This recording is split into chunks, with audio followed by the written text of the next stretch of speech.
যেতিয়া আমাৰ ঘৰ হোৱা নাছিল আমি তলত থাকিছিলো আমাৰ বহুত ডাঙৰ এটা চোতাল আছিল তাতে 18 প্ৰকাৰৰ বেলেগ বেলেগ জাতৰ জবা ফুল ফুলিছিল ঘৰ হোৱাৰ সময়ত সকলোবোৰ জবা ফুল গছ কাটিবলগীয়া হ'ল এতিয়াও জবা ফুলৰ কেইবাটাও ভেৰাইটি আমাৰ ছাদৰ ওপৰত আমি লগাইছো গাইজ আপোনালোকৰ ঘৰত এই জাতৰ জবা ফুল পাহ আছেনে বা আপোনালোকৰ ঘৰত জবা ফুলৰ কোন ভেৰাইটিটো আছে মোক জনাব আৰু ফটো থাকিলে পঠাব কমেন্ট সেকশনত ৰাতিপুৱা মায়ে পূজা দি আছিল আৰু ইমান ধুনীয়া ধুনীয়া জবা ফুল চাই মোৰ দিনটো ভাল হৈ গ'ল এইটো হ'ল আমাৰ পূজাৰ ঘৰ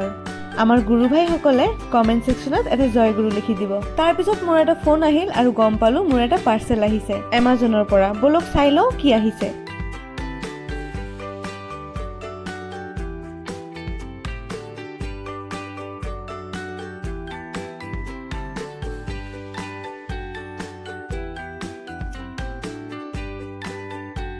দুই দিন আগত মই মেকআপৰ কিছুমান বস্তু অৰ্ডাৰ কৰিছিলো আই মেকআপৰ কিছুমান প্ৰডাক্ট এটা মাস্কাৰা এটা আইলাইনাৰ আৰু কাজল যিহতে আই মেকআপৰ এটা ভাল প্ৰডাক্ট ইউজ কৰিব বিচাৰে সিহতে লেকমিৰ এই প্ৰডাক্ট বিলাক ইউজ কৰিব পাৰে খুব ভাল কালি ৰাতিয়ে ওয়াশিং মেচিনত কিছুমান কাপোৰ ধুই দিছিলো যিবোৰ মই ৰ'দত দিবলৈ ওপৰত গলো তাৰ পিছত মই খাই দেই কিনে শুই গৈছিলো আজি যেহেতু মঙ্গলবাৰ আজি সন্ধিয়াত হনুমান মন্দিৰ গৈছিলো গাইজ আপোনালোকে কোনে কোনে হনুমান মন্দিৰ যায় মঙ্গলবাৰৰ দিনা মোক কমেন্ট সেকশনত জনাবচোন ইমান দিনৰ পৰা মই হনুমান চালিসা পাঠ কৰো কিন্তু আজিলৈকে মুখস্থ হোৱা নাই কিছুমানৰ আকৌ খুব মুখস্থ হৈ যায় এইজনী মই হনুমান চালিসা পাঠ কৰা সময়ত মন্দিৰত অহাৰ আগতে মা মোক কৈ দিছিল মাৰ বোলে টিপ লাগে দোকানত টিপ লোৱাৰ সময়ত মই নিজৰ বাবেও কালাৰফুল টিপ কিছুমান ললো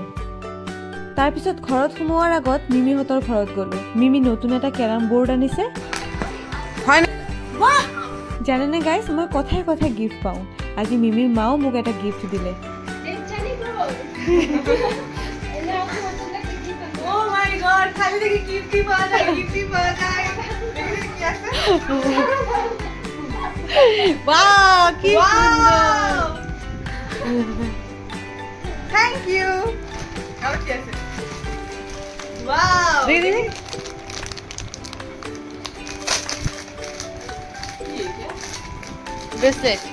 ব্রেসলেট বাহ